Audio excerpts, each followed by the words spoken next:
आपने माफीनामा दिया और सब आपने पेपर में भी दे दिया है। आपको लगता है कि अब माफी आपको मिल जानी चाहिए? कुछ तो कहिए बाबा जी। नमस्कार, आप देख रहे हैं लाइव हिंदुस्तान। बाबा रामदेव की पतंजलि की ओर से भ्रामक विज्ञापन दिए जाने वाले मामले की सुप्रीम कोर्ट में आज एक बार फिर से सुनवाई हुई और बाबा रामदेव और आचार्य बालकृष्ण एक बार फिर से अदालत के सामने खुद हाजिर हुए। ऐसा माना जा रहा था कि उनकी सार्वजनिक माफी के बाद आज सुप्रीम कोर्ट कोई फैसला सुना सकता है, लेकिन फैसला तो नहीं आया। हाँ, लेकिन पहली दिन से जिस तरह से पतंजलि को भ्रामक विज्ञापनों के लिए लताड़ लगाई जा रही है, उसका सिलसिला आज भी जारी रहा। दरअसल पिछली सुनवाई के दौरान बाबा रामदेव और पतंजलि की तरफ से ये कहा गया था कि वो इस मामले में सार्वजनिक तौर पर माफी मांगने को तैयार हैं और उसके बाद पतंजलि की ओर से कल अखबारों में कुछ एक माफीनामा छपवाया गया, जिसको लेकर सुप्रीम कोर्ट ने पतंजलि को तगड़ी फटकार लगा दी। दरअसल इसकी वजह यह थी कि अदालत ने जो माफीनामा छापा गया है अखबारों में, उसके साइज यानी उसके आकार को लेकर सवाल खड़े कर दिए। बेंच ने सवाल पहले तो ये किया कि माफीनामा कल ही प्रकाशित क्यों कराया गया, जबकि एक हफ्ते पहले सार्वजनिक माफीनामे की बात कही गई थी। इसके बाद ये सवाल जज की तरफ से उठा दिया गया कि क्या आपका माफीनामा भी उतना ही बड़ा है जितना बड़ा आप विज्ञापन छापा करते थे। इसके बाद पतंजलि आयुर्वेद की ओर से पेश हुए वकील मुकुल रोहतगी ने कहा कि माफीनामे में सुप्रीम कोर्ट में वकीलों की पेशी के बाद प्रेस कॉन्फ्रेंस करने और विज्ञापन में गलत दावा करने पर माफी मांगी गई है। और उन्होंने ये भी कहा कि इसके प्रकाशन की जो कीमत है वो 10 लाख रुपए तक इसका खर्च आया है।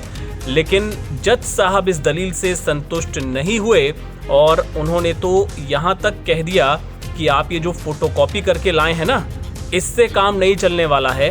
उसको फोटोकॉपी करके एनलार्ज करने का कोई मतलब नहीं है, उससे हम इम्प्रेस नहीं होने वाले हैं। हमें एक्चुअल साइज एकदम जो अखबार में जैसा छपा है वो साइज हमको देखना है, तब हम इस पर अपना कोई फैसला सुनाएंगे। फिलहाल आपको वो विज्ञापन भी हम वो माफीनामा भी आपको हम दिखा रहे हैं जो अखबारों में आज छापा गया है पतंजलि आयुर्वेद की तरफ से। और इसमें साफ तौर पे क्या लिखा गया है, Patanjali Ayurveda fully respects the dignity of the Honorable Supreme Court. We sincerely apologize for the mistake of publishing advertisements and holding a press conference even after our advocates made a statement in the apex court.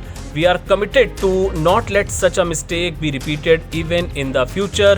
We reassure you that we shall remain committed to uphold the constitutional and the dignity of the Honorable Supreme Court, Patanjali Ayurveda limited, Haridwar, Uttarakhand. ये छोटा सा एक माफीनामा अखबारों में छपवाया गया है और इसी पर सुप्रीम कोर्ट ने सवाल उठाते हुए कहा कि विज्ञापन तो आप बड़े बड़े छाप देते हैं और जब माफीनामे की बात जब आई सार्वजनिक माफीनामे की, तो आपने छोटा सा ये माफीनामा अखबारों में छपवा दिया है। तो ये आज सुप्रीम कोर्ट में सुनवाई के दौरान हुआ। खुद आचार्य बालकृष्ण और बाबा रामदेव उस वक्त कोर्ट में मौजूद थे और अब इस पूरे मामले को पोस्ट कर दिया गया है 7 मई को। जो इस मामले में जो अगली सुनवाई होनी है वो 7 मई को होगी। इसके अलावा इंडियन मेडिकल एसोसिएशन को लेकर भी कुछ सवाल आज खड़े किए गए, उसको लेकर भी अदालत ने कहा है कि उसकी सुनवाई 30 अप्रैल को की जाएगी। लेकिन एक बार फिर पतंजलि को, बाबा रामदेव और आचार्य बालकृष्ण को सुप्रीम कोर्ट ने लताड़ लगाई है और अब देखना होगा कि क्या अगली सुनवाई में क्या बड़े माफीनामे छपवाए जाते हैं अगली सुनवाई से पहले, या फिर इस पे कोई नई दलील दी जाती है। फिलहाल इससे जुड़े अपडेट्स के लिए आप देखते रहिए लाइव हिंदुस्तान।